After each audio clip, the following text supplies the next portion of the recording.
Mikey and Donnie, I think they were friends. I think they used to give Ryan White piggyback rides back in the early 19. Oh, hey guys, Jeremy here. Got some classics that we're doing this week, mostly, but I did venture out to the theater to see the latest craze in the movie world. You know, you see something take off, you see pick up steam on the internet and on TV. You know, you see the ads with the tomato scores, and the audience is saying that it's the most terrifying thing they've ever seen in years or ever. And you gotta go. And I took Emily, and we went to see Obsession. Ooh, spooky time. Rears its head in May. We still got 5 months until Halloween, but spooky times come early for old Jeremy. All right, it's got this guy. Looks like Charlie Kirk from what somebody pointed out on the internet, and now I can't unsee it. So if that ruins the movie for you, I apologize. But it doesn't ruin the movie because the guy in the movie is actually not the hero of the film per se. It's a complicated character dynamic and plot device that really makes me need to see it again, I think, to fully appreciate what was supposed to be happening here. Because quite frankly, when I'm watching a movie and I'm not really sure who to root for, it doesn't make me check out because it's still very interesting, but it makes it not as impactful when there's not a clear protagonist-antagonist situation. So we got this guy, Charlie Kirk. He's obsessed with his friend since childhood. The Charlie Kirk guy's name is Michael Johnston, by the way. Never seen him before. He's weird. he's not traditionally handsome, but he is like extremely buff. So I would have went with like a nerdier guy. You know that guy from Euphoria? I've been liking him. The guy who Kat is dating in season 1, and so far the first part of season 2, which is as far as I've gotten so far. I think that guy should have played this part. He would have been good. He could gain some empathy and some sympathy from old Jeremy. But this guy, I didn't feel real connection to him. So that's a problem. But anyway, he's obsessed with this girl that he's known since his childhood. He works with her, played by N.D. Navarrete. Never heard her, never seen her. She's fantastic. People are already saying she should get an Oscar nomination. Wouldn't hurt my feelings. She really is very good. He goes into like a magic shop, and I'm not trying to spoil anything, but he goes into a magic shop and gets what's called a one-wish willow, and he uses it as like a monkey paw. You ever see that Simpsons episode with the monkey paw? That's where this writer, Corey Barker, internet YouTube sensation, kind of like me, except his numbers were way up there and mine are in the toilet, because that's okay, because that's how I like it. I like to be in the toilet. But Corey Barker, he's crawled and scratched his way out with pure talent, and he wrote and directed this movie. And anyway, he was inspired by the Simpsons episode about the monkey paw, and this guy Michael Johnston, he gets the monkey paw, the one-wish willow they call it. It's like a vintage toy, okay, and he gets it from a spooky magic shop. Kind of like Needful Things, almost. Remember that movie, Needful Things? Or the book? I love the book. That Stephen King book. That was a good one. You ever read that one? That was good. Is she still back there? We're going to keep going. A little self-conscious. I feel like I'm being watched. So he makes this wish that this girl that he loves, that she may not be reciprocating the feelings that he has for her. He makes the wish that she loves him and that he is the most important person in the world to her. Okay? And then the movie begins, and dynamics and shenanigans ensue. Okay? And that's as far as I'm going to take the plot description. But I will say, I'm probably going to need to see it again. There's a lot of creepy moments, a lot of, she's hiding around the corner. She's hiding in the corner, and she's all dark, and you don't notice her right away. But she's back there, and she could be anywhere. She could be anywhere. She could be watching him sleep. She could be staring at him at work while he's talking to his buddy in the back room, and she's supposed to be running the register. She's just like staring at him the whole time while they're talking. Funny things like that. But it does have a lot of jump scare type scares, and it's just I think what the people are really responding to, particularly critics, but the audience score is pretty high too. I mean, very high. I think it's got like an A- cinema score. Is the dynamic of this woman who has no choice in the matter. You know what I mean? No choice in the matter. And this guy who's then, he thinks he's a nice guy. You know, he thinks it's all about him, and he's so selfish that he spurs all this into action.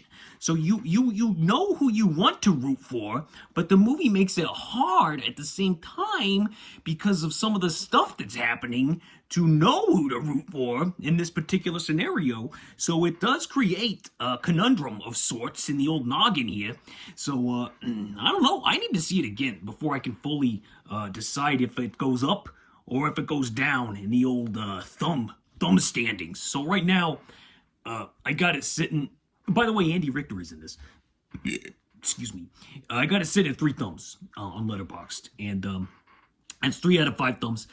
The overall score is much higher on Letterboxd. It's like 4.2, which is why I went to see it. I was like, I got to see this. This is obviously getting the hype machine behind it. You know, the movie nerds are scampering out of their houses, and they're going and they're raving about it.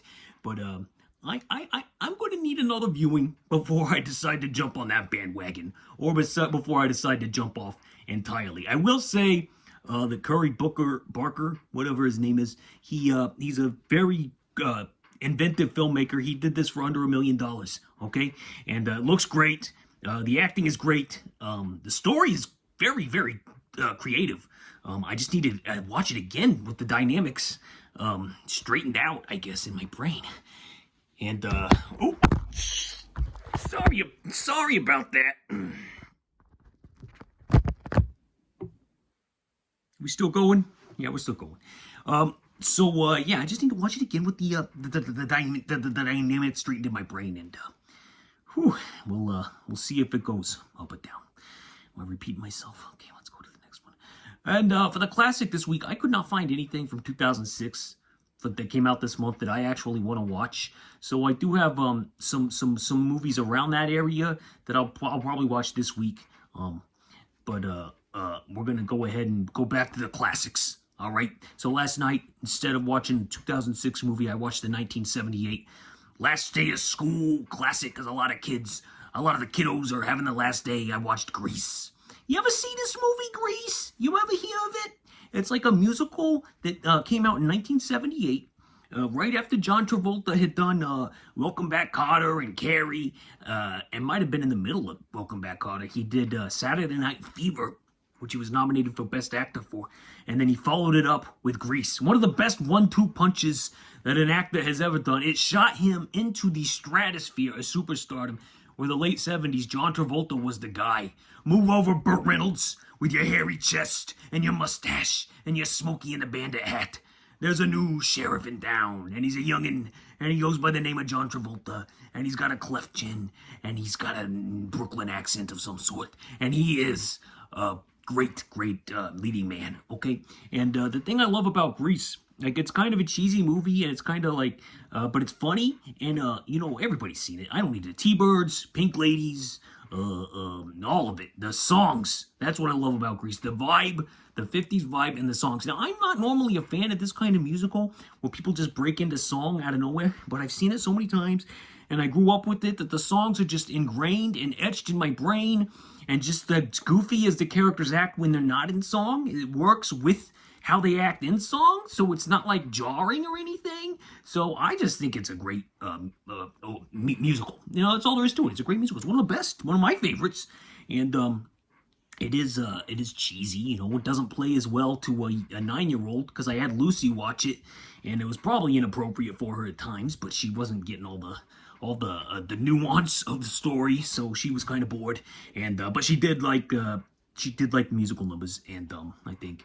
And my favorite song is Stranded at the Drive-In, personally, but apparently Emily, who was around here somewhere, I don't know where she is, but she doesn't like that song at all, and always makes fun of it, which I don't understand, because it's so love when it shows him in the drive-in, you know, singing with the dancing hot dogs behind him, and he's up there and he's got the lights, you know, that shot of the silhouette against the laser lights. It's like one of the greatest shots in the 70s with that music.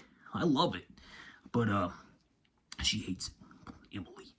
5 thumbs up for Grease. That's right. Now, I'm not saying it's the greatest movie of all time when I say that, remember. I'm comparing it to other musicals. And yes, it's better than My Fair Lady. Yes, it's better than The Sound of Music for me. Yes, it's better than Dr. Zhivago. Yes, it's better than The Wiz. Yes, it's better than all of them, in my opinion. Grease. Okay? So, what else did I watch?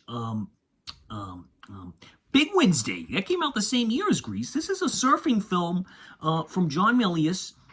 It came out. It was made around the same time that Spielberg was doing Close Encounters, and George Lucas was working on a little movie called Star Wars. And the three of them made a bet. They took points in what movie they thought was going to be the biggest box office smash, and Spielberg put money on Big Wednesday because he said it's like the perfect combination of American Graffiti and Jaws. And he's not completely wrong because it does take place in the water, but there are no sharks. And it is very nostalgic, like American Graffiti. But where it kind of dives away from those two movies is that it's not as good. And it's overly sentimental, in my opinion. Like, the music sounds like it's one of those 90s orchestral scores. I kept waiting for Rudy. Remember that movie, Rudy? About the guy who goes to Notre Dame, the Hobbit, who goes to Notre Dame, and then he tries to get on the football team, and I kept waiting for that guy to show up on his surfboard because the music was like straight out of Rudy, and you combine that with surfing, and it doesn't mesh for me, even though the surfing footage itself is great, and I just hated the score. Ugh. Gag me with a spoon. So that takes the movie down at least 2 thumbs right there. William Catt, who I always liked, he's the guy who played Carrie's date to the prom in Carrie with the fluffy hair. He's a little less fluffy in this one, and he looks like he lost some weight, and he's got a mustache after a certain point because it spans time. Spanning time is what this is about, and it's also about the Vietnam. So it was a good movie to watch for Memorial Day. You don't have to see any war footage. So if you're squeamish about war footage, you don't have to see any. The guys are drafted, and the best sequence in the movie, besides the climactic surfing duel with the big wave, with the big Wednesday wave, is when they're trying to get out of the armed services draft, and they have to come up with clever ways to do so. That's like a 10-minute stretch. You got Gary Busey in here. Can you imagine what Gary Busey would come up with to get out of a Vietnam draft? Well, you're going to find out, folks. And remember, there was a time when Gary Busey was normal, even though he doesn't act normal in this movie. His name is Masochist, and he's a bit of a hothead and an unpredictable type character. But he did this the same year as the Buddy Holly story, and you can really see his range. I think this is the same year as Straight Time, too. Remember that movie Straight Time with Dustin Hoffman? Where he's kind of like much bigger in that one and way dirtier, and his hair is long, and they filmed him admonishing his son Jake on the dinner table, and they kept it in the movie. It feels so real. But he's like tan and muscled up in this one. At one point, he's soaked in basting oil, and he tries to get into a burning oven because he's a masochist and he loves pain. That's the kind of wacky guy he is. I think the studio wanted more of an Animal House type of tone, but I guess Milius wanted to go with the sentimental drama with the commentary on Vietnam. And so that's what we got. Happy Memorial Day. Big Wednesday. But yeah, it's really the score and the fact that kind of meanders a little bit. And other than that, it's watchable. J. Michael Vincent is in it. He was in Buster and Billy. I highly recommend that movie if you've never seen it. A young guy by the name of Fred Krueger is in this movie. He plays like a character that barely has any lines, and at one point he pretends like he's blind to try to dodge the draft. And somehow I think it works because I don't think he ends up going to Vietnam. I could be wrong. I couldn't remember who Waxer was. Waxer. in the midpoint. I don't know who that is still. After watching the movie, they make a big deal out of Waxer, and I don't know which one it was, and I was paying attention to the whole thing. 3 thumbs for Big Wednesday. Moving on. Caddyshack. You ever hear this movie, Caddyshack? You ever hear this one? When I was a little boy, I saw, me and my twin brother Jason, we really liked the movie Caddyshack 2.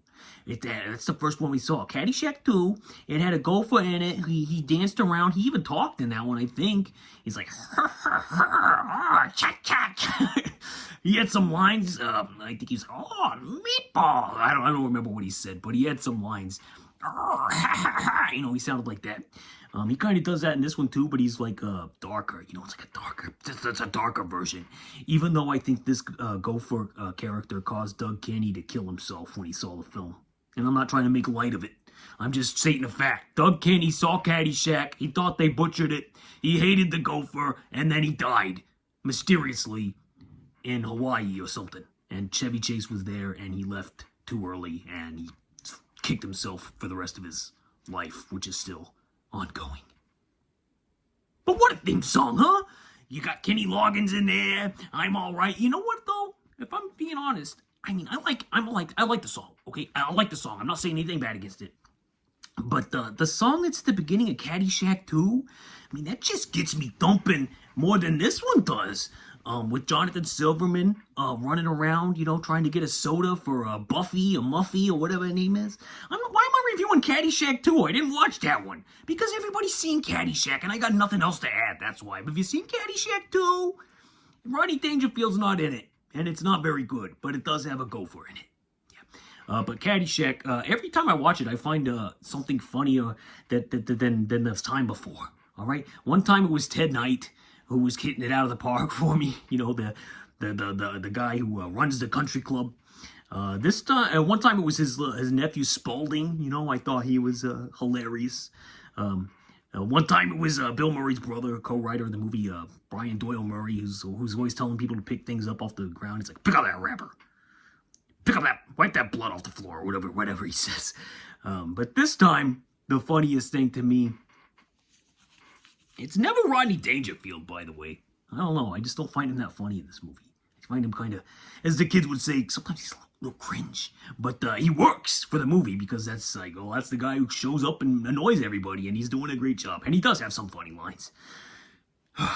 But the best part about it this time for me, personally, was watching the dynamic between Danny and that's Michael O'Keefe character, and the head, the other caddy, the guy with the arms and the cigarette. I liked watching their story arc this time. I thought that was the most entertaining part, I think. Classic movie. Doesn't get any better for us old timers, as they like to say, than Caddyshack. 5 thumbs up. Top tier comedy, in my opinion. Okay, maybe it doesn't work for the new generation if you didn't grow up with it. Okay, I can understand that. You'd probably like Happy Gilmore more, okay? But I'm a big Caddyshack guy. Always have been, always will be. Rest in peace, Harold Ramis. We miss you, Harold. Miss you every day. And Rodney, and Ted, and all of them. And the gopher, he's probably dead too. Oh yeah, my favorite part this time, it's a side note. When Bill Murray and Chevy are interacting, Bill Murray asks him, you got a pool out there? And Chevy Chase is like, we got a pond in the back. A pond would be good for you. Because Carl's so dirty, he doesn't want him anywhere near his pool. That was the other thing that I really liked this time. Yeah, 5 thumbs and a heart for Caddyshack. And finally, Demolition University. This was 1997. Has anybody even heard of this movie? This was my To Be Friday movie, even though I watched it on like a Tuesday. But you know the vibe I'm going for, at least once a week. Directed by a guy named Kevin Tenney. Never heard of him. I think he was Jim Wynorski's like right-hand man, and Jim Wynorski produced this movie. It's got Corey Haim and Amy Dolenz of the Monkees spawn. Her dad was Mickey Dolenz of the Monkees. She looks nothing like him, by the way. She's like a cute little rabbit type of character, like a lady, and she looks like a little rabbit. And it opens with her taking a jog, with a very nice scene, and a bunch of catcalls that are like the most generic PG-13 catcalls, actually more like G-rated catcalls that I've ever heard in my entire life.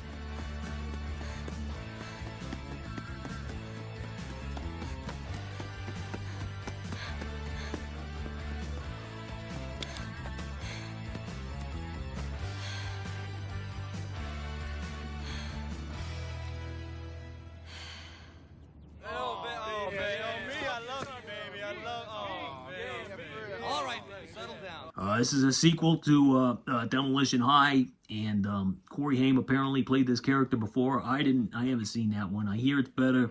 This is like Die Hard with teens, college students in a water plant. Yeah, I don't know. It's weird. And Robert Forster, the same year he did Jackie Brown and got himself a supporting actor nomination, Quentin Tarantino dug him up from out of obscurity, because this is the kind of stuff that he was doing. He's in this, and he's giving it his all, but he's being Robert Forster, and nothing to write home about in this particular film about terrorists trying to take over a water supply so that they can get one of their comrades released from prison, and it's just not good. I don't know what else to say about it. It's just why are college kids taking a field trip in a school bus? That's the part that I found confusing. They're acting like high school kids when they're in college. And Lorraine Newman from Saturday Night Live fame in the 70s, who should have been in Caddyshack, is in this one in 1997, long after her peak career.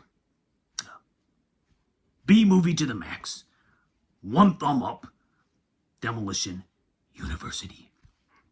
Jeremy Spoken. Is she still back there? She's still looking at me? Jeremy Spoken, Godspeed, peace, and love.